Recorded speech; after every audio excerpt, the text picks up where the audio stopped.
Hello everyone and welcome to Willow Talk. Adam Peacock here. Alyssa Healy to join me shortly, but before she does, a little bit of a tack on to this first episode of this week. We've got a great episode ahead, talking to Heels and Sundries, of course, and talking World Test Championship final and talking to Brendan Doggett. But some breaking news has lobbed in between the time that we recorded that episode with Heels and by the time that the podcast drops. As always, timing, you can't always line it up. But got to make mention of the fact that Glenn Maxwell has announced his retirement from one-day international cricket, scoring nearly 4,000 runs in his career, nearly 150 games for Australia, and also at a strike rate over 125, if you don't mind. So he was one of the greats in the coloured clothing for Australia. Member of 2 World Cup victories, 2015 and 2023. Remarkable, of course, notable for the 201 scored against Afghanistan in that 2023 World Cup when he couldn't walk because of the cramps. An incredible career with white ball cricket, over 70 wickets as well. So he contributed with the ball and very much with the bat and in the field, one of the greatest fielders of his generation. So later in the week, we've got Mark Taylor joining myself and Heels later in the week. We'll talk about Glenn Maxwell in a bit more depth. But here we go. Here's the episode as a whole. Willow Talk.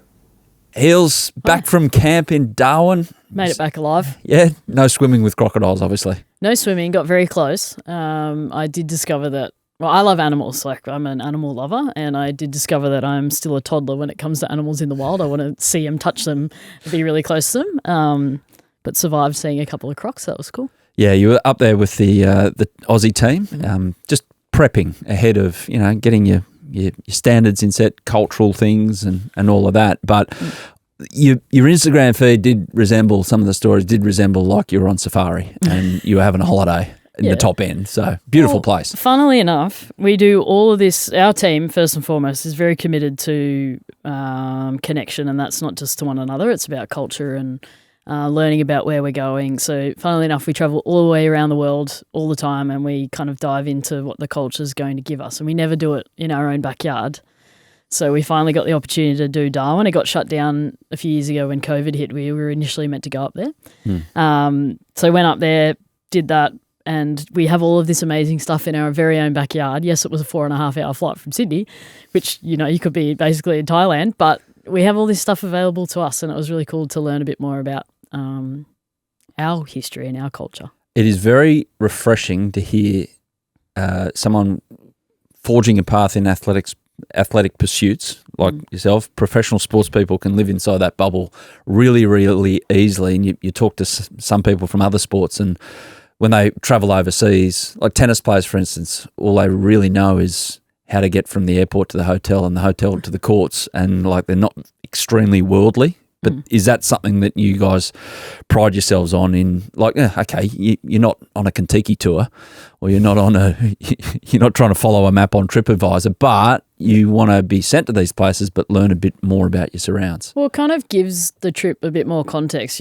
Yes, you're there for cricket, and yes, you're there to win, and if it's a World Cup or whatever, it's important, but it also gives you opportunities to do different things and escape the everyday cricketing life. So, our group's committed to that for a long period of time, and we try and do it as much as we can. And this was our first little opportunity for a long time to have a pre-season, which means we can all get together before we scatter again. So it was a nice opportunity to get together, tick off a few admin, testing, blah blahs, and then get out in the real running stuff. Yeah, a little bit of running. A little bit of running? How'd you go? No, I don't want to talk about it. But yeah, the cultural stuff was the best bit. I mean, learning from people that live off the land up there was really cool. Did you eat anything that you didn't think that you'd kind of delve into cuisine-wise? I had buffalo, but I feel like I've had buffalo in India, so I don't know how it compares. But we had buffaloes off the coals, like off a cold fire, that was chewy, I will say. It's some fresh barramundi off the coal as well, and tried some crocodile. So interesting. Apparently, you can taste the difference between the farm-bred ones and the wild ones, and we had the wild buffalo, so stringy. Stringy. And last one, did you pat a crocodile? I didn't, but I really would have loved to. We saw a big one, so you don't really realise how we've turned into an animal podcast here, but you don't realise how big they are until they want you to know how big they are. And when our boat got a little bit close to this one, he had like a weird ear, so they named him Van Gogh. And he was probably at least 5 meters big. So he just saw his head for a bit, and we got a bit close, and he pulled himself out of the water a bit and just swam alongside the boat for a couple hundred meters. So that was really cool. Oh, my goodness. No, thanks. Oh, well, it's a welcome change from a golf podcast that this one verges on sometimes. So there you go. We are talking about cricket, though, as always, on Willow Talk, and we'll delve into Hadds triumphant in, what do they call that last one before the final or the eliminator? Well, I think the eliminator's first. I don't know what this one is. Point is, they won.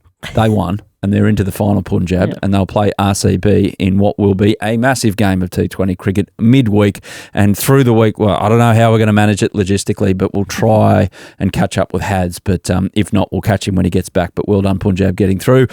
Brendan Doggett will join us as a special guest to talk everything in his life. He's had a fascinating last 6 months, Brendan Doggett, spearheading South Australia to a Shield final success, 11 in the final, if you don't mind. A bit of county cricket for him. He's in the World Test Championship squad, extended squad for the tour to the West Indies as well. And in his spare time, he does Ironmans. Something that sounds like you're going to get involved with when you retire, Heels. No. full credit to him, but no, we're all different. No, he's a good man, Brendan Doggett, so we'll have that chat coming up. And in Sundries, South Africa have hired a former England legend, or he's an England legend. You're not a former England legend until it all ends, but an England legend as part of their World Test Championship final coaching squad. And Australia are heading to Northern Australia. We'll go through a few of those names a bit later on. Now, make sure you follow us on social media. Search Willow Talk Podcast on Instagram and TikTok. If you want to see our faces and watch the full-length clips, head to Listener Sport on YouTube. The show is there. Now, Heels, Stephen has messaged us on Instagram. Big fan of the pod, says Stephen. I live in Spain and would love to rep a trucker cap in the European Cricket League. Oh. You're allowed to wear your own cap in the time-honoured European Cricket League. I've seen a lot of stuff in that league, so I feel like the uniforms are the least of their worries. Okay, now it gets good in the second half, and Stephen will take care of that, no problems. Trucker hat on the way. You need to get down to Costa del Sol Cricket Club, cheap beers, beach, sun, and of course, Costa del Golf. Yeah, nice. I've never been down there, but I've heard it's a beautiful part of the world, and I'm sure there's some beach cricket available. Now, all I can say to the Napa Valley guys, lift. You've gone down to number 2 on the list. Lift. You're going to have to come up with another one. I'm going to look on maps here. Costa del... There's some beautiful golf courses down along there. I've seen like a lot of the European, both the male and female European tours play down there, so looks like a lot of fun. Oh, it's near, but Marbella. You can almost see North Africa. Yeah. That sounds like a horrible place to be in August, for instance. In our downtime. Yeah. Okay. Thanks, Steve. Stephen, we'll be in touch. Yep. Absolutely. Now, feel free to leave us a review, feedback on Apple Pods or in the Spotify comment section. We would love to hear how you think the pod is going. And thank you for listening, and keep the messages coming and offers of going to exotic places around the world. We will follow through at one stage. I feel like once we get a little less busy, we'll be there. Yeah. And the Napa Valley guys, we still love you. Absolutely. Yep. Now, a big few days in IPL for the Punjab Kings. Obviously, they're our team on Willow Talk. Well, maybe not you, but me, perhaps. No, Punjab, yeah. Number 1. Shout out to Delhi. They didn't make the finals, so I've jumped on the bandwagon. Yeah, exactly. And obviously Ricky Ponting is the head coach. Hadds is the assistant. James Hopes is involved, and they've got a stack of Aussies in their lineup with Josh Inglis playing a big role in getting them through to the final. Marcus Stoinis as well. They finished second. They played RCB in the qualifier final. Didn't quite happen for them on that occasion. They got bowled out for 101. Josh Hazlewood, 3 for 21. So the good news is, not so much for Hadds and Ricky Ponting on that occasion, that he looks to be in pretty good nick ahead of the World Test Championship final. Yeah, but also good thing is they've been there, done that. Now they've seen it, what they're up against, and they probably saw it throughout the tournament as well, but they've seen it now and they're getting another crack at it. And that's what you want in a final situation, right? You want another crack at it. Exactly. And it's happened that the final is RCB and Punjab because Gujarat got knocked out by Mumbai, and then Mumbai rocked up and set Punjab pretty handy total of 204, even though since the resumption, 200's been about par. I don't know what's happened to those decks over there, but that's been the case. But Shreyas Iyer, who missed out on that India squad for the Test tour, went whack 87 not of 41 to get the Kings home. Yeah. Class rises. Good player. When it counts. Very good player. I mean, looking at the English sort of touring party for them, the Indian side, let me get my words out, you could see why he's not in there. Like, I think there's been a little bit of like a toss-up in that middle order for a long period of time. I mean, Karun Nair got picked in that squad, went over, made 200 against the Lions in the practice game. So you can understand there's people banging down the door, but he's such a quality player and seems to do it in the games that really matter. So, skipper's knock, got him over the line into the final. Yeah, so it should be a brilliant final. I mean, obviously all of India, well, not all of India, take away the northern part, but they would have been hoping for a Bumrah v. Kohli situation in the final. Bumrah actually, where's the secret? Where's the secret potion here from Ricky Ponting and Brad Haddon that they could pass on to the cricketing world, in particular Brendon McCullum ahead of that test series? Bumrah, none for 40 or 4. Different equation, though, when he's got the Red Bull in his hand. You're allowed a day off. Yeah, true. He's been toiling hard for Mumbai for 14, 15, 16 games. You're allowed a bad day, but and that's not even really a bad day when teams are scoring over 200 to go at 10 and over on par. So, yeah, we'll have to rely on them for some information heading in. Well, I'm sure the English will be knocking on their door to ask a few questions, but the very fact that Shreyas was able to handle him, though, it speaks volumes for his relationship, though, with Ricky Ponting, because they were together when Ricky was at Delhi, and you saw the auction, and they went heavy for two players in particular locally. Arshdeep, the quick, who's done the job with the new rock, and also Shreyas Iyer, who they didn't break the bank for, like Rishabh Pant was. That's breaking the bank to get a player. But you can see why he was really, really clear, Ricky, about getting this guy to Punjab. Well, I watched him last year at KKR, just the way that he just went about his business. He was captain, the way he just calmed every situation down, and then was obviously highly skilled as a player as well and can take games away from an opposition. But he does it as captain, which I think is like worth double, because when the team really needs you, he stands up and gets it done. But he just does it without any sweat. Like he doesn't look like he's under pressure at any point in time, which is a really great asset to have. And I think that's going to put them hopefully in good stead. I think both teams obviously have never won before. There's going to be a little bit of panic at some point out there. They're both going to really, really want to win. RCB been really close in the past. I feel like all the pressure is on RCB to win this title, especially with the way that they've shaped up all year, and Punjab are just going to come along and steal it from them. But don't they have RCB players that it's not really relevant what's happened in the past, i.e. Virat Kohli doesn't seem like a guy who's too burdened by history, perhaps? You sure? He's done a few things in his career which would suggest he can move on from disappointment. I feel sorry for him in every time that they haven't won, it's like his fault. It's not his fault, per se, but he is the face of the organisation. And it's like, Virat's lost again. It's not so much RCB's lost again. It's like Virat still hasn't won an IPL trophy. So it's like all on him. So the pressure is all on him and that side as a whole, don't get me wrong, but a lot on Virat Kohli to get RCB to that trophy. Well, given he doesn't exactly need to play the final, pack his bags and get over to England because he's not there. I'm speaking to someone incidentally in the last week with knowledge of the situation, and I think there's more to come in the whole story of the Gautam Gambhir-Virat Kohli relationship. Well, potentially that. Look, he's at the age where perhaps he needed to give it away anyway, but I think that might have been a huge factor. Well, I saw a video of him hitting red balls during the IPL, so something's gone on in the last couple of weeks. I don't know what it is. I just saw that video and I was like, interesting. So we'll wait and see. I don't think he was ready to give it up, I will say that. Might have been AI, though. Might not have been a red ball. Oh, my God, that's terrifying. That hadn't even crossed my mind. Thank you. No worries. Well, I saw a clip on the weekend of someone saying that I couldn't check my pet kangaroo onto a flight with me to be my pet on the flight. Oh my God, I saw that video. Was that fake? That's fake. It's AI. I don't spend enough time actually looking at the video. I just keep scrolling. Yeah, a kangaroo standing there patiently with a ticket in its hand to try and board a plane is probably not real, although it's made to look very real. So that's AI. So maybe it was Virat hitting white balls and they're trying to get into our minds that something's happened untoward there. Ooh, maybe. But you know what all that video made me think? How do I get this crocodile back on the plane?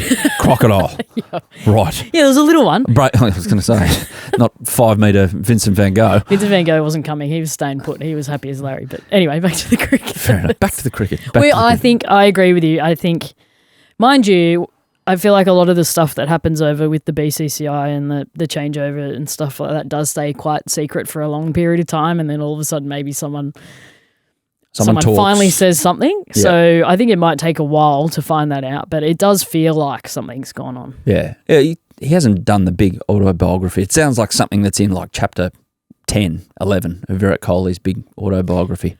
I wonder if he'll actually do something like that, because I feel like he just wants to see you later. I wonder what his life will look like after cricket. I hope he stays involved, and I hope there's a way for him to stay involved, but it wouldn't surprise me if he's obviously living full-time in the UK and not bothered. When's your book coming out? Never. Although, I feel like every time I go through something in life, there's another chapter in the book. Exactly. But yeah, maybe not. Interesting read. Anyway, I'll talk you into that. Thanks. Hey, with our other co-host, Brad Haddon, so what should be our win bonus that he returns from India with to give to his fellow Willow Talk? And I'm not saying like a 6-pack of Corona or anything like that, because he'll have about 20 of them. Well, he'll get a win bonus, and I think we should get a stake in that, because the amount of episodes that we've pumped up Punjab, I think we deserve a little bit of credit. Yeah. Or are you going to bring us back a trucker hat, maybe? I don't think we'll get anything. But, Hadds, we can only hope. Yeah, exactly. No, in all seriousness, best of luck to Brad Haddon. The final will happen before we do our next episode, so we're looking forward to seeing if Brad Haddon comes back to Australian shores as an IPL champion with Punjab Kings. We're off to our special chat now. A couple of days ago, caught up with Brendan Doggett, who is now in the World Test Championship squad, also the touring squad to the West Indies, and he's had an incredible rise to this point. Here he is, Brendan Doggett. Brendan, thanks for taking time for us, mate, in a pretty busy period for you right now. Transcontinental flyer, you. How are things? Do you know what hemisphere you're in? So just racking up the frequent flyer miles at the moment, but look, I'm very excited to get on another plane back to the UK and be around the squad and get to watch that World Test Champs final. Yeah, so take us through your last month. You went over for your first taste of county cricket in beautiful Durham, northeast. I'm very very biased towards that particular county, given the family heritage, and we caught up with Steve Harmison recently, so it was good to chat to a Geordie. But you're over there, and then you've come back to do a little bit of prep, and then you're flying back over to be a part of that World Test Championship squad. Yeah, no, it's been chaotic. Sort of won a Shield final, and then 2 days later I was on the plane over to Durham, playing 10 days later. So yeah, I really enjoyed my time there with the Durham guys. I sort of had a bit of an interrupted time with a sore ankle, so missed one of my games there, but I really enjoyed my time there and got a taste of what county cricket was like, and just playing with the different ball in different conditions, and they're a great bunch of lads. So yeah, I was really grateful for my little stint I got there, and then got a phone call from Bales while I was there. I got to be part of the World Test Champs squad, and then off to the West Indies straight after that. So it's all sort of been a very busy off season for me so far. I love hearing these stories. So when George Bailey, chief selector, his name pops up, do you have his name saved, or is it just a random number, and how does the conversation play out? Oh, look, it's a bit of a poor trait of mine. I actually don't have his number saved, so I sort of saw him ringing and I was like, I wonder if this is him or not. And I had my hands busy at the time with my 2-year-old. I was at a cafe, so if you've ever been to a cafe with a 2-year-old, it's not very relaxing. So I had everything happening. So I returned the call to him, and he told me that I was selected for both of them as a replacement. So I was very grateful, very excited, and it was a great phone call to receive, I guess. So how is that messaging made? He says you're in the squad, but you're kind of in the squad. Is that the language he uses, or is it something more pointed? Pretty much, I guess. Yeah, he sort of let me know that. I was very close to being in the 15. So I mean, it's all good. I was over the moon regardless. So told me I'd be travelling and all the rest of it. So basically part of it. I'll claim it. It's good news for me. How much time? So there's been a little window. We'll get back to county in a moment, but there's been a little window since you've been back in your home state, southeast Queensland, and that's where some of the guys have been prepping for the World Test Championship. With that little window made with the IPL, did you get much of a chance to have a bowl there, or you just been off feet and refreshing before you get back over there?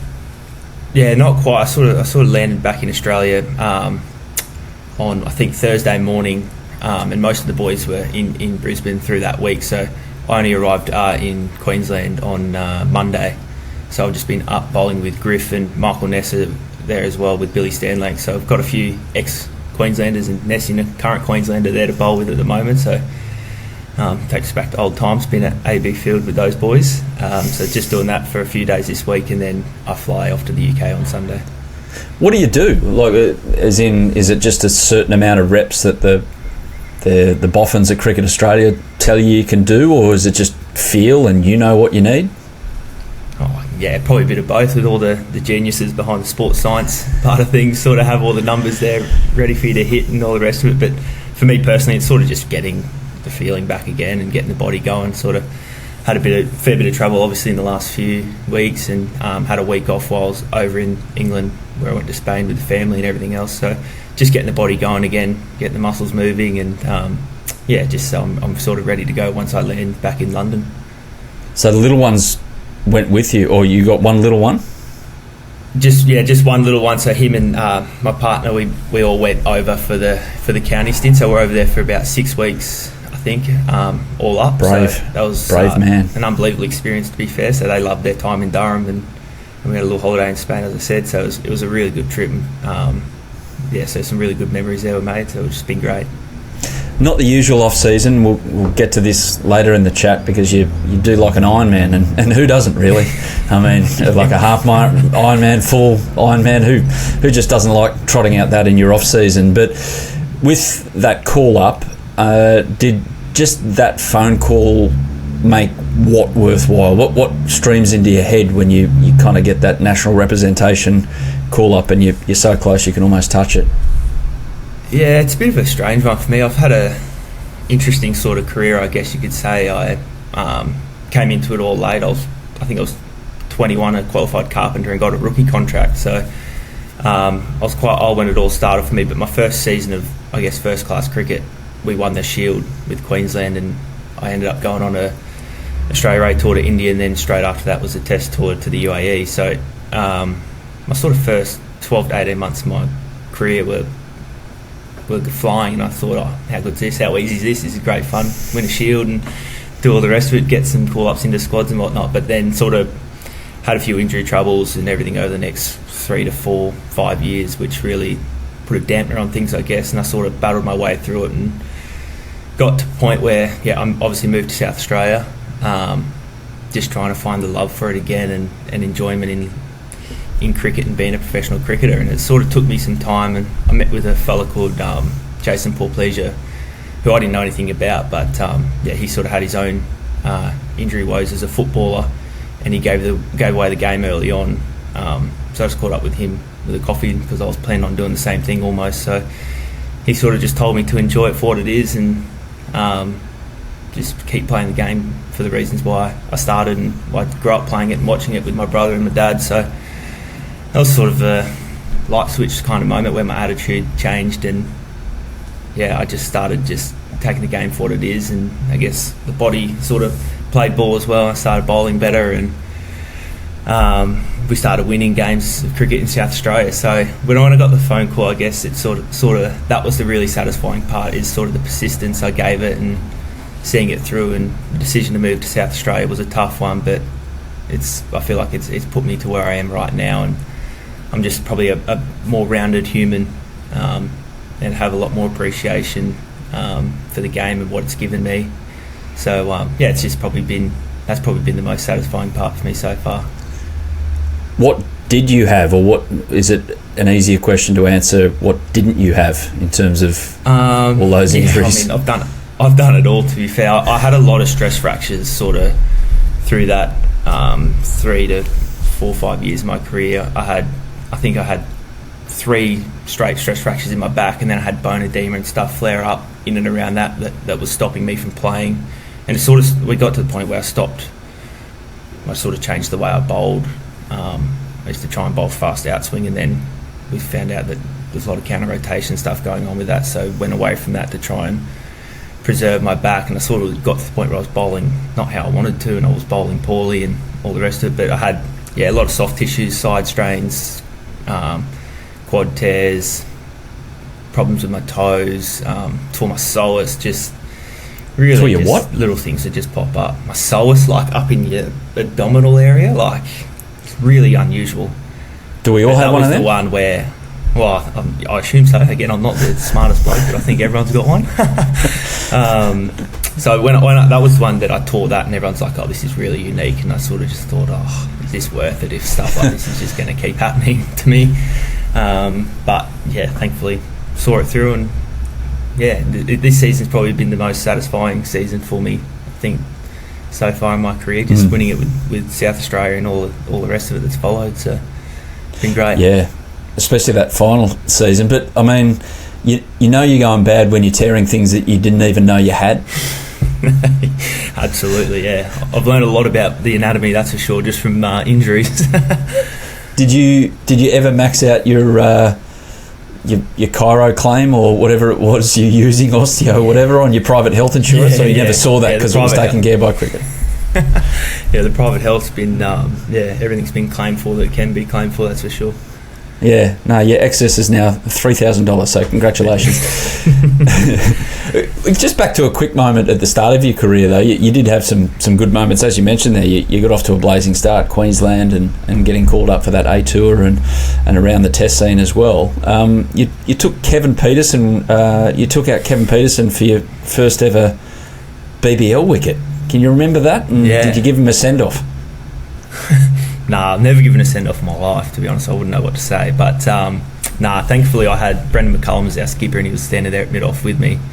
And I was, it was a pretty sold-out sort of Gabba crowd, and in my first season, so I was nervous and sweating and didn't know what to do. And I remember Baz just said to me, he goes, bump him. And I was like, you're mad. And anyway, he's like, just do it, mate, just back yourself. He's put all the confidence in me, so I ran in, but I was fast as I could and bumped him, and I remember the crowd just went nuts. He ducked it, and the crowd, obviously the Brisbane crowd, aren't the biggest fans of Kevin Pietersen. So they all got behind me, everyone went nuts, and I sort of was walking back to my mark thinking, geez, I've made for this is brilliant. And my very next ball, he hit me over my head for a massive 6, and I was like, back in my place. And then, I think the following ball after that, he smoked one straight to mid-off, straight to Baz, and I mean, it wasn't the best wicket, but I'll take it, and it sort of got me started, I guess.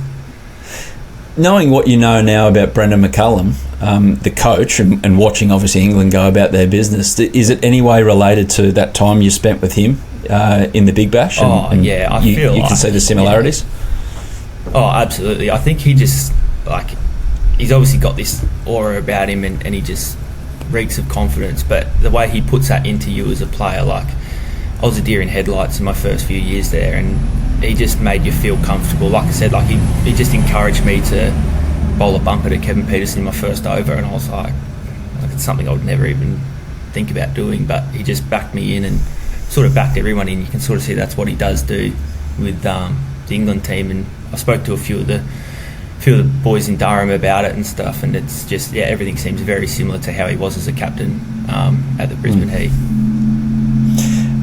With Queensland, you lot up there don't give away your passport easily. You're like born and bred Queensland. You're a Queenslander for life. But you made the decision to go to South Australia to try a new adventure, and it was an adventure, I'm led to believe, in actually getting there, because this was COVID time. But look, would you give that kind of advice to someone who wants something fresh in their life because it worked for you, and how would you convey it? Yeah, I mean, it was a huge decision for me personally, and I had strong relationships with everyone in Queensland. I was I mean, when I was fit, I was playing, and I'd literally just won the Shield final with them. Took the last weekend to win the Shield final that year, so it was a big decision. And like I said, the whole basis around it was to sort of get out and grow as a person mostly, and seek a new adventure and try and build something at South Australia. And to be part of that, I felt like there was a really good opportunity there, and sort of step up and put a bit more leadership responsibilities around myself, because we had such a strong squad in Queensland, and obviously Queensland's culture is so strong, and sort of once you're in there and you feel at home and feel comfortable and feel safe. So I would definitely encourage everyone, if there ever is a time in your career where you sort of feel a bit stagnant or feel like you need to put yourself out there a little bit more, I do not have any regrets about my decision, and I guess it makes it all the more sweeter, sort of knowing how hard it was to move, and it did upset a lot of people, and it probably did break a few relationships, but I feel like I've sort of earned the respect back with how I've sort of carried myself at South Australia, and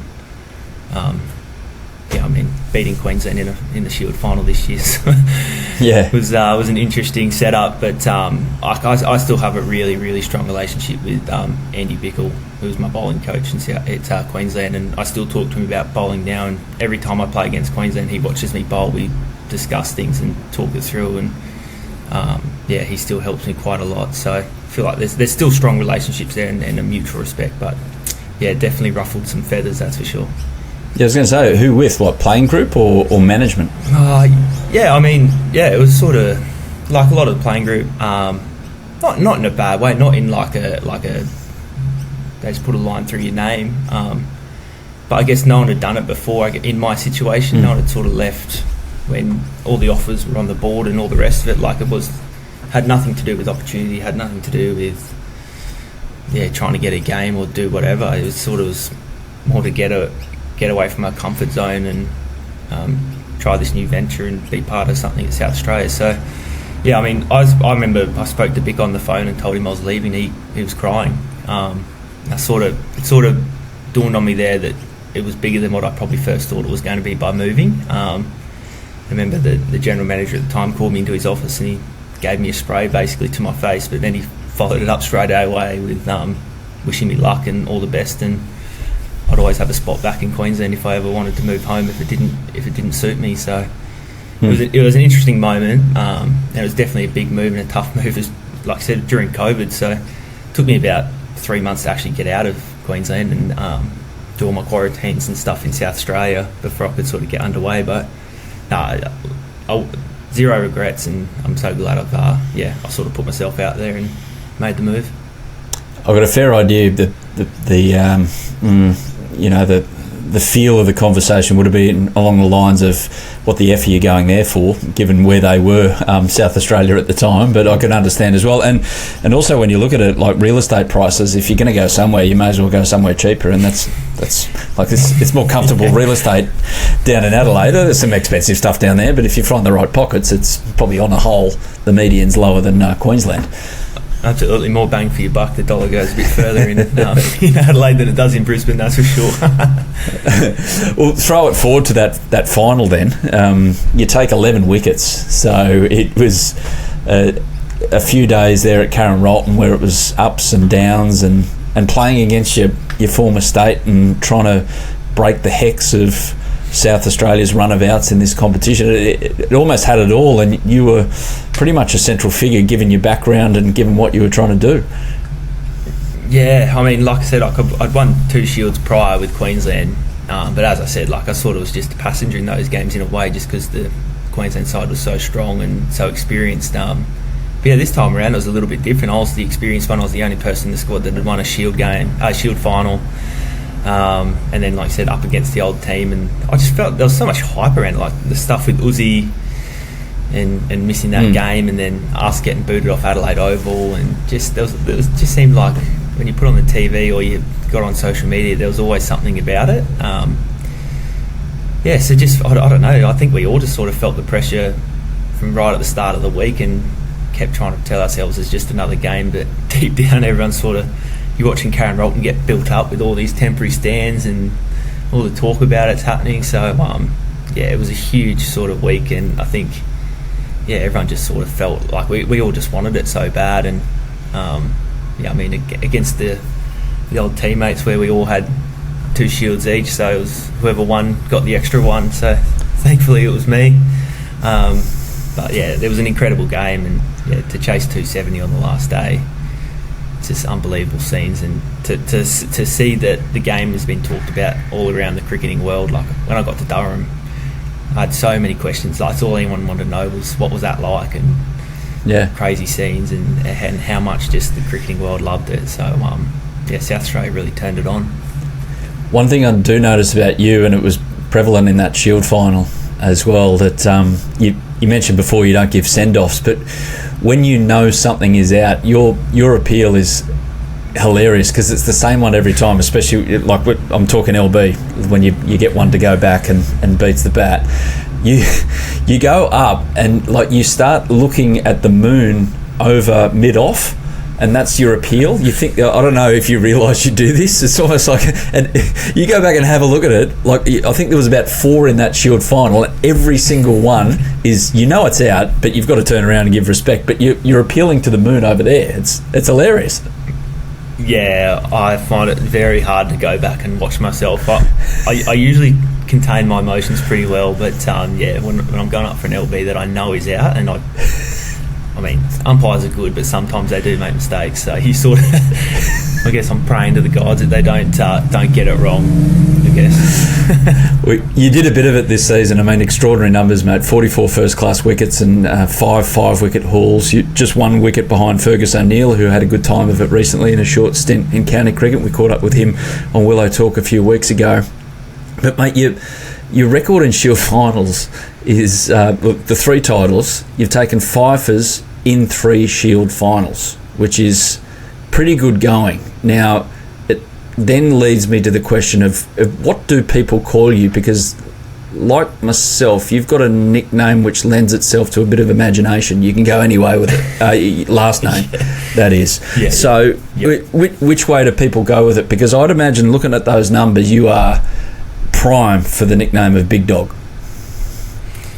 Oh, I'd love it if I got Big Dog, but I get everything but. Look, there's definitely... if it involves a dog, appropriate or inappropriate, it's basically what I get. So, I mean, everything but Big Dog. When I measure out my run-up, I write BD for Brendan Doggett, just a little mark. Yeah. But I try to tell people it's Big Dog, and, it doesn't catch on at all. So, what's the most used, then, that you can share with us that's like PG? Oh, anything. Dog, whatever. If they want to insult me, I get dog breath or dog balls or and then I mean, the longer the day gets on and the more boring the game gets, the more inappropriate they get, I reckon. So anyway, it keeps me entertained and keeps everyone else entertained. So I'm starting a campaign. Big Dog, it's got to happen. Yeah, happy with it. Yeah, I'm on it. I'll sign it. Even though you're not 6'6" or anything like that. I mean, it's just like, it's more about reputation than physical appearance. So I mean, I'm far from a big dog in any sense of the word, but if I can get a nickname, I'll take it. What about your coach, who's been a big dog in big test matches, Ryan Harris? What has he helped you with? You mentioned your close relationship with Andy Bickle. Is this along the same lines as well? Yeah, I think Rhino's just got this passion that I probably haven't seen in a coach in my playing career, where he just wants the best out of the team, and he just puts all his emotion into it, and his everything's just 100% for him, whether it be good or bad. So he sort of just you just feel so backed and so supported with Rhino, and he sort of just instills in us that you're never out of the game, and we all have bad sessions, bad spells or bad games, but he always just keeps the confidence in you and lets you know that you belong, and that we as South Australia are good enough to win both competitions and really be a dominant side for the future to come. So I think his passion and want for us to be successful, both as a team and individuals, is probably what sticks out to me the most with Rhino. And he's always easy to take a jab at and have a laugh with, so that's always an important part as well. Brilliant. Shout out to your neighbour as well, who's obviously got the deepest muffler going around. Mate, yeah, fixed the car. I'm actually in Caloundra at the moment, so it must be Bogan Central here at lunchtime on a Wednesday. Get out there, mate. Do you get into anything like that, like cars or anything? What's your side hustle? Or you got no time now because you got a kid? Yeah, well, yeah. Parenting, is that a side hustle? I feel like it is. No. With the 2-year-old. Nah. Do not say that. Do not say that. Yeah. You can only lead to trouble.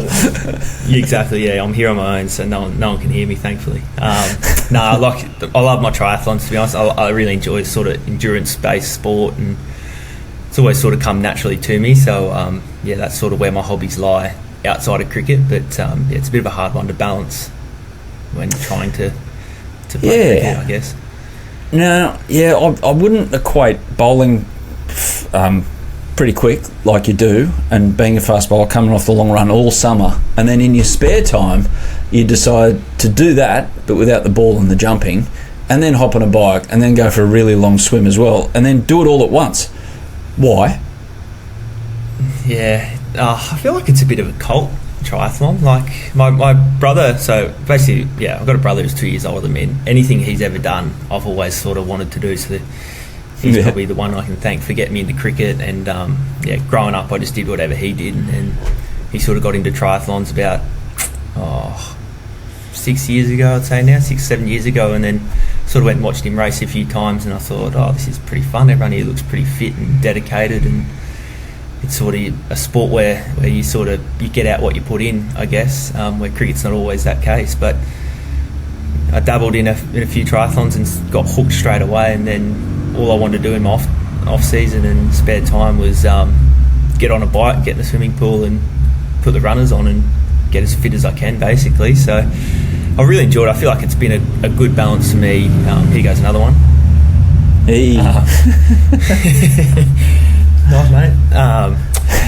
It's sort of been a nice balance for me to get away from cricket, stay fit. It's sort of the only impact in it is probably the running is the one that I need to be careful with in terms of injury and sort of affecting my cricket. But the last few years I've done half Ironmans in Port Macquarie and Cairns each off season, so I was sort of trying to be knock off two in the off season, and then hang the bike up, hang the shoes up, and get back into cricket. And I just feel like it's just take my mind away. It gives me something else to sort of dedicate my time to and put me out of my comfort zone a little bit, because I'm not the best swimmer, that's for sure, or bike rider or runner, but you sort of want to take a bit of pride in your time and when you're putting the effort in the training and everything else. So I've enjoyed it and absolutely loved it.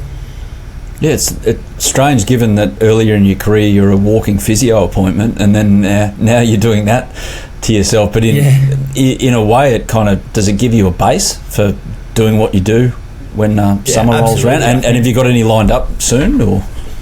Yeah, absolutely. I think sort of in triathlon, especially the longer distance stuff that I've been doing, like nutrition's really important, and sort of the way you look after yourself in the lead up to a race and all the rest of it's really important.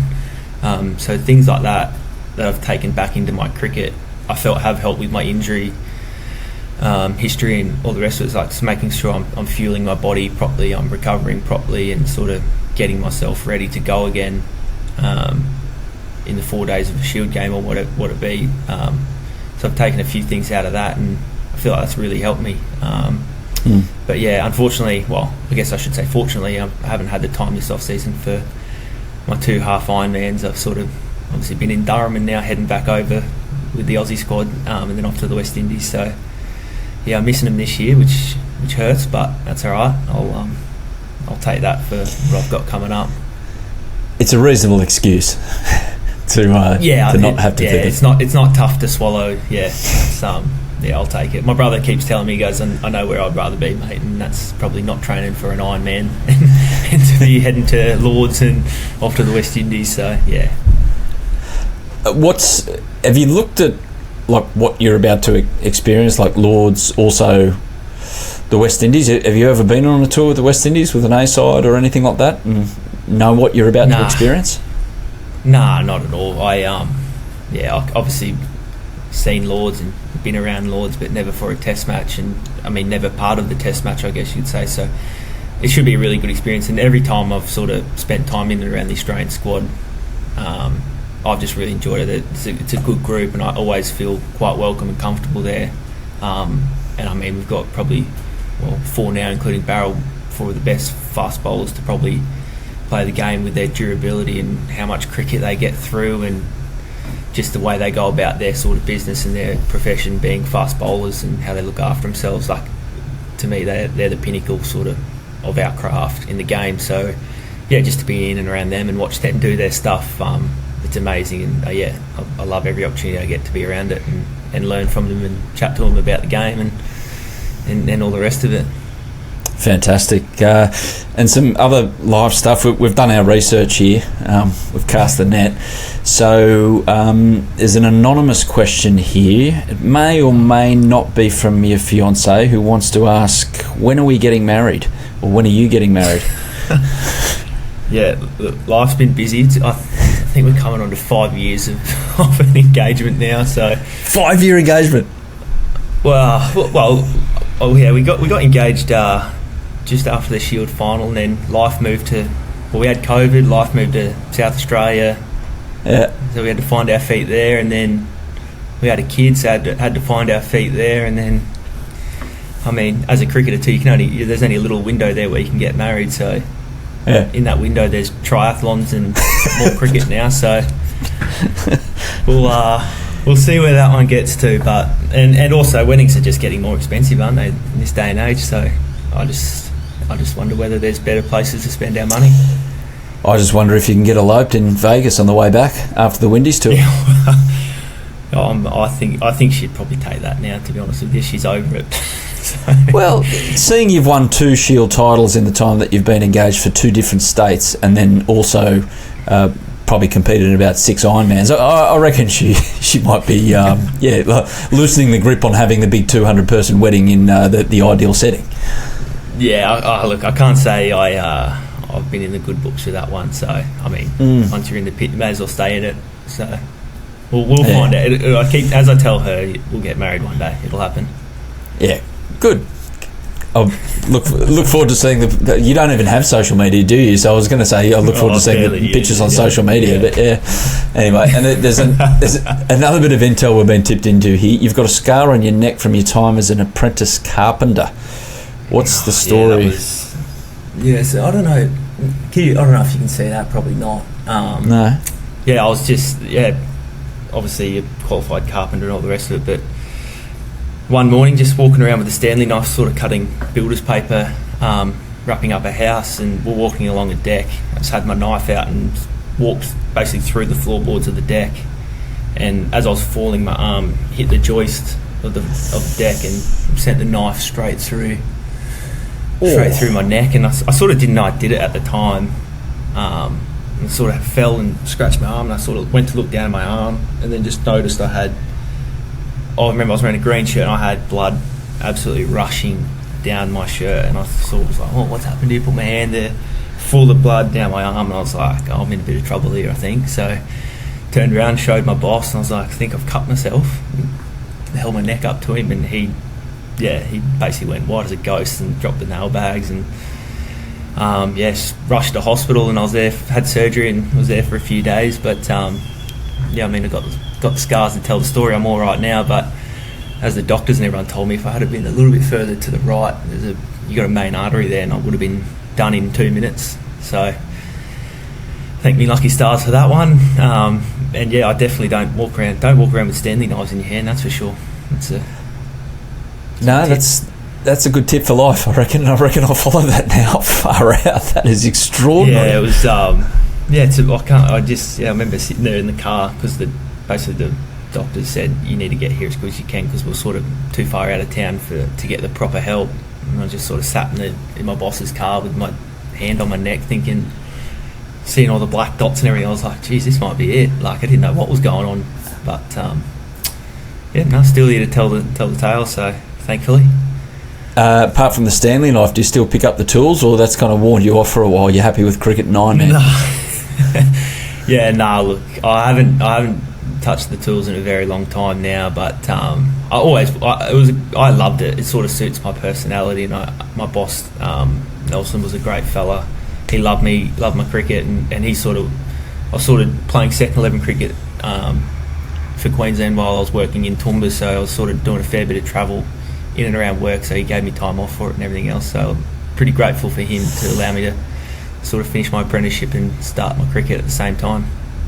Brilliant. And now, look where it's got you. You got you travelling all over the world. You've gone up to England. You come back. You're going back to England. Going to the Windies. Just on your stint with Durham, and it's a throw forward about Ashes later in the year. Is it lingering in the air anywhere over there? I don't know if you're Ben Stokes. He's at Durham, but obviously he's got England duties. I don't know if he was there training when.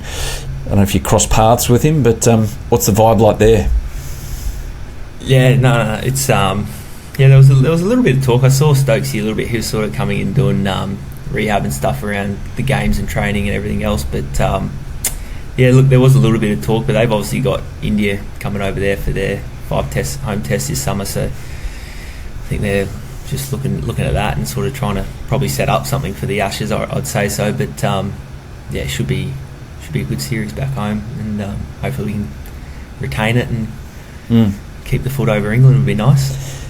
And from your point of view, obviously the big three are the big three, but at any point, if the big three become the big two or one, if Scotty Boland is there or thereabouts again, but you never know what might happen. What would a Ashes test for you mean? It'd be amazing. Like you said, there's a lot standing in the way, but you never know what could happen, and you don't wish ill upon anyone, that's for sure. I definitely want to see those boys still staying strong and being the best in the game. But I can't even imagine what it would be like, to be honest with you. But it would definitely be pretty cool. I'd be pretty happy with it. Yeah, well, hopefully, if it does happen, you'll have 40,000 people cheering on the big dog. That's what Willow Talk. The campaign that Willow Talk will get underway if that happens, the big mate. Three and the big dog. There you go. You've done it. Yeah. You've done it. No, I wish I didn't say that. Now I look like an idiot. Right headlines, mate. Brendan Doggett, really appreciate the chat on Willow Talk, and good luck with everything that's happening in the next few months. It could be anything, mate, so enjoy it. Thank you very much, mate. Appreciate you having me on. Appreciate it. Well, thank you. Welcome back to Willow Talk. Hope you enjoyed that chat with Brendan Doggett, now known as Big Dog. It's got to be. Has Poor to guy. be. Yeah, well, he's not going to self-appoint nickname. I have an opinion on people who self-appoint their own nickname. There's a few floating around, isn't there? There is a couple. Don't like that. Yeah, I think it's one of the less Australian things that you can do. It's un-Australian. But what isn't un-Australian is naming someone whose name is Brendan Doggett, Big Dog. Well, I feel like, you're well within your right to call him Big Dog, because how many people, like, down the street do you go, Big Dog? Like, quite a few, I'd imagine. So people who you forget their name. yeah, and he's Big actually Dog. B Doggett, so he should technically be Big Dog. Yeah, that nickname would be right in the wheelhouse of one Mark Howard calling the cricket, because he loves just calling people, prototypical nicknames, and that I can just hear it now. Big Dog. Yeah, going off his brain. So get it going, people. If you're a Brendan Doggett fan, you've got to be a fan of the nickname Big Dog. Australian A side has been named to play Sri Lanka in Darwin, Hills' new favourite place. Oh, yeah, I'll be there. Or near enough too. So Curtis Patterson, Nathan McSweeney and Matty Renshaw are the three players with test experience. On the whole, though, it's a pretty youthful looking lineup, which Australia A squads should be. So July 4, they play a 50-over match.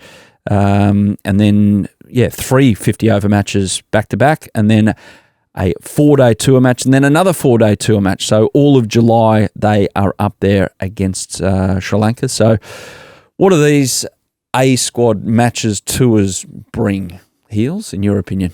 Experience. I think I love that there's still some guys there that you could see, playing for Australia if called upon, that have had experience. But the opportunity for some of the young guys to see what it's like being in a high performing system, I think is really great. And also playing against international oppositions. I think it just provides experience for these young guys coming through. I like the look of the squad. There's some guys there that you look at going, if they can have another good 12 to 18 months, they could be banging down the door in the next couple of years. And you look at our test side, and I don't like retiring people, but you look at the age of our test side, if there's some young guys that are doing some good stuff around the Shield competition in particular, I think it's a great opportunity. So they're always a bit of fun too. I mean, getting to know some of the guys that you play against around domestic competitions. I know it was the same for us. The Aussie A stuff was just a cool opportunity to bond with some players that you'd never really spend a lot of time with. So that'll be probably a big part of it, but going out there playing some good hard cricket in the heat will be interesting. Yeah, young Victorian Oliver Peake is a name to look. He's been talked about well, but there's 4 South Australians in this squad. I wonder why. Jason Sanger, Liam Scott, Henry Thornton gets a crack as well, heels, yep. which is good for him. Yep, 3 New South Welshmen.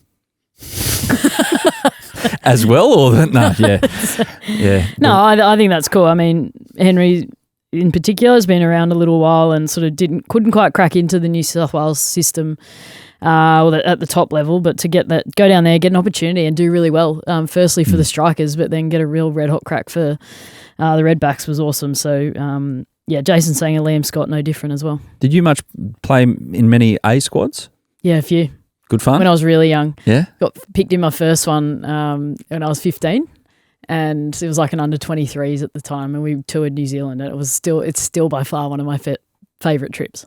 So a 15-year-old A. Healy going through customs, first time away out of Australia for cricket, or did you have school tours maybe? Yeah, I'd been away before. Been away? Yeah, but my mum had to come and chaperone me and Elise Perry because we were both on that trip. Who was harder to kind of steer in the right direction for your mum, yourself or Perry? Oh, I'm going to save Pez here and go me. But dip her in it. My mum always yelled more at me than she did at Pez, I will say that. But Sarah Ailey was the captain on that trip, and I remember we didn't do a lot. We had kept and batted like 10, and we were only babies. And I walked out to bat. Sarah Ailey's on about 90, and she used to wear these glare contacts. They were bright red, and I hadn't really seen them in the flesh before. And contacts? Contact lenses. And I walked out to bat as like a 15-year-old in my first Australia A fixture, strolling out to bat at Lincoln in Christchurch, and looked up, and there's Mitzi, who's like a scary individual when you look at her, but she's the most lovely human being on the planet. Has always been wonderful to me, but like big in stature, staring at me with these red contacts in, and I just went like this. I've never been so quiet in my life. I mean, everyone knows that I like to talk a lot, but I got out there and went, and she was telling me what to do. She's on like 90 odd, and I was just like, and then just did my job, just stood at the other end really quiet, and I've never seen anything like it. But she get 100? Good fun. Yeah, I think she did from memory. Yeah, it's good times. How'd she celebrate? Just sending laser beams to the fielders just to wipe them out? Yeah, I think I was too scared by then. I think I was already back in the pavilion, so I can't even remember. But it was they're the best trips. They're so much fun. Red contact lenses. Yeah, I never saw them again after that. She threw them out. Whoa, yeah, scary stuff. Let's get into Sundries, shall we? And got to say that June 2 is one of the greatest days in Australian cricket. It was yesterday as you listen to this, day of recording, June 2, Steve Smith was born. So he's now 36. And Stephen and Mark Waugh came into the world. Wow. Now 60. Oh, wow. Wow. That's cool. Favourite Mark or Steve Waugh memory? I mean, I got a lot of Steve Waugh just being awesome and grumpy at the same time, which is excellent. But I used to love watching Mark Waugh play. I mean, the mullet under the cap or under the floppy. For me, I don't know, the way that I sort of grew up watching the game, that's how I wanted to play the game, with a bit of flair, a bit of pizzazz, strolling around with my Slazenger V100 or whatever he used. That was pretty cool. So there's not one that really, really stands out, apart from the obvious Steve Waugh getting that 100 in the last over of that day. But I don't know, they were cricket growing up for me, so it was cool. I've got a couple of random cricket memories of both of them. I'd say Steve Waugh's catch in a one-day at the MCG when he nearly ran into the sight screen, and he actually took it and ran behind it. That was absolutely incredible. And Mark Waugh, I can't remember who it was against, but I just remember it was the Adelaide Oval. He made a century where he made batting look as easy as it's ever looked Yeah. before.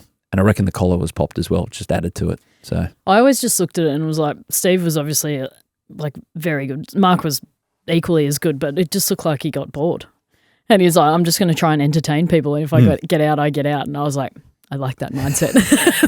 I'm not going to grind out 100. I'm going to try and make the flashiest 60 I can ever make. yeah, exactly. Yeah. Oh, and another Mark Waugh one was the catch at mid-wicket, which he had no right to take against India in that amazing series in Horizontal? 2001. Oh, and Tony Greig's commentary was so good on it. He went off his brain about it. What would you buy if you Steve Waugh's and Mark Waugh's extended family? You've got to get a gift for a 60th. Yeah. Surely. I'd love to get him another donkey and then I'll adopt it. Mark Waugh, you're talking about? Mark Waugh. His little Well, I'm sure if you asked him, Mark would want a racehorse. I don't know what Steve would want for his birthday. Maybe some peace and quiet. I would maybe go a book of great photography for Steve Waugh and a tab voucher for Mark Waugh. I want to buy him an iPad so that he doesn't have to look up all the racing on his phone. He's got one separate to his phone. Yeah. So every time I sit with him in comms, he's on his phone the whole time staring at the racing while trying to commentate on the cricket. So I'll get him an iPad to do all that work on. Happy birthday to all of those three gentlemen. We've talked about their June 2, their birthdays. Sundries, proper, South Africa. They've hired Stuart Broad Love it. as a new bowling consultant. Well, sorry, I don't love it from our perspective. No. But I love it. Like, why wouldn't you tap into that? Same as, I think England brought on Tim Southey as well. I mean, they're like mates, New Zealand, Kiwi buddies. But why wouldn't you tap into someone who's been so successful in those conditions, but also against Australia? What? Yeah, I get those in those conditions, but you bring up Tim Southey there, and there's obviously a connection with Brendon McCullum. But why can't they look within? Have countrymen as those. I see what you mean. Like I'm not getting all xenophobic here. It does sound like it, but it's like Dale Steyn or yeah. No, but like Stuart Broad's there. Like he's doing commentary at the moment. He's still involved in the game of cricket. Like and around. Why wouldn't you tap into and go? Well, it's literally 5 days, maybe 7 tops if you throw in a couple of training sessions leading in. 7 days to bring him in around the group, talking to some of the best bowlers in the world about how to become even better. Why not? Some great cricket on the way, Heels. Just around the corner, World Test Championship final. Yep. Australia boys travelling to the Windies as well for that tour. We've got England, India just around the corner, 5 Test series just over 2 weeks away. And at the moment, we've got England and West Indies doing battle. I use that term loosely, given what happened in the first match, where England won by about 560 runs. Second one a little closer. Second one a little closer, and it was all down to Joe Root, 166 not for the veteran. He's now moved to the leading run scorer in one-day cricket for England, overtaking Ian Bell, 6,958 runs. I just can't believe how he's just got a second wind, and he's still young enough, but we talk about the Fab Four quite a lot and, like how they're tracking at the back end of their career and like averages are dipping and whatnot. Joe Root just seems to be flourishing. It's been given a really clear role within the English setup in every format that he's playing in, and he just seems to go out there and make runs for fun. He looks like he's enjoying himself. He's buzzing around last night watching it in the field more than any of the young guys out there. So it just seems like he's enjoying himself and a remarkable record and is just continuing to climb ladders in the runs making. So Mark Wood has said he's out of the England-India Test series. Jimmy Anderson's put his hand up. He said, I'm available, guys. Still playing a bit of county. Dave Warner said the same thing, remember? It's a good point. Can't see it? No. They've moved on. Well... But what if they really need him in a decisive test and he's playing? I don't think that... It's 2-2 going in that last test. Jimmy's taken 5 for Lanks the week before. I feel like the way that test team in particular is set up and the structure and the culture and everything around that group at the moment and what they're trying to do with the team, I feel like it would be quite hypocritical if they brought somebody like Jimmy Anderson back in, knowing that they're kind of still trying to prep for the Ashes even though they won't say it. So, no, I don't think it would happen. But, look... stranger things have happened. Well, in other sports it happens. Look at Origin all those years ago. international listeners, this is rugby league, an Australian sport. Queensland brought back Alan Langer from nowhere to play in a big game against New South Wales. Might need him for the next one after what happened last week. Sorry, Heels, I've left it until now. How'd your Queenslanders go on that one, huh? Not good. We were in the bottom corner of the Kakadu National Park, staying in this little lodge place, watching it on a big screen in the bar area, and it was a bit sad, to be honest. Good. I'm glad you were sad. That's the type of person I am. Now, I don't know if you've seen this, Heels. There's a ground in Kerala in India. It's gone viral for its beauty. And just to sum it up for our listeners, it's basically a ground which is this patch of grass in the midst of this dense forest. Now, I can't imagine that on the bed of that forest is an area void of snakes. So go to this ground at your own peril, but it's an incredible overhead look. I actually think that's where they've scheduled one of the ODI World Cup games for later this year. I think I've seen that name before. But, that is beautiful. I'm more curious as to how they get there. I just go orienteering. It doesn't look like you can cycle in or drive your car. So what, you're padding through the forest to get there? Hopefully this is not AI infused. God. Maybe the AI has taken out the road that gets you in there. It is a little odd that it's this patch of grass there. What's the most unique ground you've played at, or most beautiful setting that you've seen? One of my favourite grounds that I've ever played at, there's a one in New Plymouth in New Zealand. It's called Pukekohe. I don't know if I've said it right. Pukekohe Park. And it is like the smallest ground. It's basically, it feels like it's square. And it has like, the stands are like built into the hill. So it goes like up like that. It's like you're playing in the middle of a reverse Aztec temple. Yeah. And then you look back the other way and you're looking out over the ocean. It's like, yeah, it's really cool. It's very unique. And international cricket isn't played there a lot because it is very small, but it's literally a 30-metre flick to the hill. But it is very unique and very cool. That is an incredible ground. Yep. Absolutely. Now, on the next podcast episode, hopefully Heels will be with us. By the sound of her at the moment, the air conditioning's got her in here at Willow Talk Studios. But we're going to have Mark Tubby Taylor on. We're going to have a good in-depth preview of the World Test Championship final, and got him on mainly because he's had some magnificent battles with South Africa. I think last time he was in here, he told that classic story of Brian McMillan telling Shane Warne, when you get back to South Africa, things are going to happen that you're not going to be happy about. So, yeah, it took a bit for Shane Warne to quieten down the messaging he was getting to the other end. I think on that occasion it very much did. So Tubby's going to come in with a few of those stories. And don't forget to follow us on social media at Willow Talk Podcast, where you can find all our best clips and news from this podcast. And if you want to send in some questions from Mark Taylor or Heels, go for it. Please do. Have a great week. I'll try and put this cough away for next time, and we'll be good to go. It would be nice. Thank you. Yeah, it would be nice. Mind you, it is that cold in here that I dare say anything that's floating around has been killed immediately before it got to me. So there you go. That was Willow Talk for this episode. Thanks for listening, everyone, and catch you later in the week. Bye. Yeah, thanks for watching the Willow Talk podcast on YouTube. Don't forget to hit the subscribe button so you don't have to miss an episode wherever you are. And while you're at it, check out these videos up here. They're mostly good.